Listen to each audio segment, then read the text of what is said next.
পিছত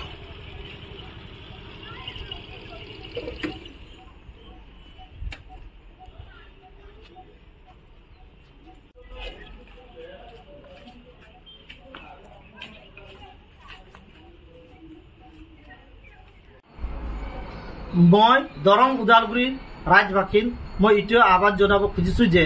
যিহেতু মোৰ ছবিটো হ'ল ট্ৰাক আৰু আমি চবে জানো এইবাৰ ট্ৰেক্টৰৰ ছবি নাই সেই বুলি মই চবকে আহ্বান জনাইছোঁ আমাৰ দৰং ওদালগুৰিৰ মানুহ এই ট্ৰাক ছবিটো চিনি পাই মোক ভোটটো দিয়ক মোক ভোট দিলে মই জয়যুক্ত হ'ম সেই বুলি মই সবৰ ওচৰত আহ্বান জনাইছোঁ এতিয়া যেহেতু আমাৰ এলায়েন্স দল যেটো আছে ইণ্ডিয়া এলায়েন্স দলৰ বিজেপি এজেপি ইউপিপিএল সেইটো দলে যেটো যিনিকে কয় দিলীপ শইকীয়া তেওঁ মোৰ প্ৰতিনিধি হ'ব আমি তেওঁৰ কথাটো কি কম আপোনালোকে সবে জানে দিলীপ শইকীয়া ইমান বছৰ ধৰি কাবাৰ ঘৰত কাবাৰ গাঁৱত সোমাইছে না সোমা নাই এইটো আমি সব ৰাইজে গম পাওঁ আৰু কিমান উন্নয়নৰ কাম কৰিছে এইটো আমি সবে গম পাওঁ সেইকাৰণে ৰাইজে এতিয়া বিবেচনা কৰক কাক ভোট দিলে ভাল হ'ব দিলীপ শইকীয়াক দিব লাগে না দানিয়েল মাৰ্টিক দিব লাগে প্ৰাগত ছবি দিব লাগে না পদম ফুলত দিব লাগে এইটো এতিয়া ৰাইজৰ ডিসিশন মোৰ ডিসিশন নহয় ৰাইজে কি ডিসাইড কৰে এতিয়া দিলীপ শইকীয়া আপোনালোকে জানে দিলীপ শইকীয়া কোন মানুহ আৰু আমি সকলোৱে জানে আমাৰ দেশত কি চলি আছে মূল্য বৃদ্ধিটো আপোনালোকে সবে গম পায় ইয়াৰ পিছত বাকি সমস্যাবিলাক গম পায় কাৰাপশ্যনৰ সমস্যা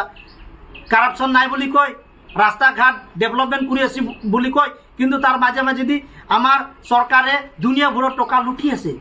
সেই কথাবিলাক কোনে বিবেচনা কৰিব মই আজি নিৰ্দলীয় হয় আমাৰ ৰাজ্যক দৰং ওদালগুৰি ৰাজ্যক এইটোকে ক'ব খুজিছোঁ আপোনালোকে নিজে চিন্তা কৰক কি চলি আছে আমাৰ ভাৰতবৰ্ষত আমাৰ দৰং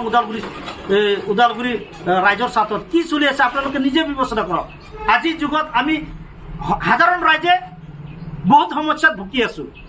সেই বুলি আমি আগত দিনত আমি সবে জানো ৰাইজৰ ৰজা ইটোহে সোণালী সুযোগ আমি কাক ৰজা বনাব খুজিছোঁ সেইটোৱে মই ক'ব মই নিৰ্দলীয় প্ৰাৰ্থীৰ পৰা খাৰা হৈছোঁ মোক আগত দিনত অৱৰ হুৰুকা সমিতিয়ে মোক সাপোৰ্ট কৰিছিল কিন্তু আজি এনেকা দেখা গ'ল যে যোগেশ কলিতা মাধৱ ৰাজবংশী আৰু ললিত হেমব্ৰমহঁতে মোক বলি কথা বনাই পেলাই মোক বেলেগ দলৰ লগত মিলি পেলাই মোক বাদ দি বেলেগ দলত গুচি গ'ল তেন্তেও মই নিৰ্দলীয় দল হিচাপে মই হাৰ মানা নাই মই যুঁজি আছোঁ আৰু যুঁজি যাম আৰু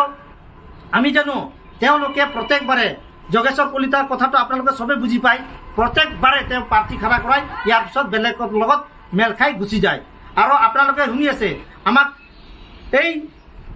অৱৰ হুৰুকা সমিতিয়ে বাৰম্বাৰে এই জাতি জনগোষ্ঠীৰ বিভাজন কৰি প্ৰাৰ্থিত্ব খাৰা কৰে কিন্তু লাষ্টত তেওঁলোকে নিজৰ প্ৰাৰ্থীবিলাকক এৰি বেলেগক সমৰ্থন কৰে সেইটোৱে মই ক'ব খুজিছোঁ আজিৰ যুগত ৰাইজসকল আপোনালোকে চিনি পাওক এই অৱৰ হুৰুকা সমিতি দলটো যে কিমান আমাৰ জাতি জনগোষ্ঠীৰ লগত কিমান বিভাজন আনি আছে সেই কথাটো মই আজি এই মিডিয়াত থ্ৰুদি মই স্পষ্টকৈ ক'ব খুজিছোঁ যে সিহঁতে আমাৰ সমাজত বিসম্বাদ আনি আছে সেইটো আমি সবে জানিব লাগে কি আমি প্ৰত্যেকটো জনগোষ্ঠীয়ে ভালদৰে আমি এই দৰং ওদালগুৰি সমষ্টিত আমি থাকিব লাগে সেইটো বস্তুটো মই স্পষ্ট আজি মিডিয়াৰ জৰিয়তে ক'ব খুজিছোঁ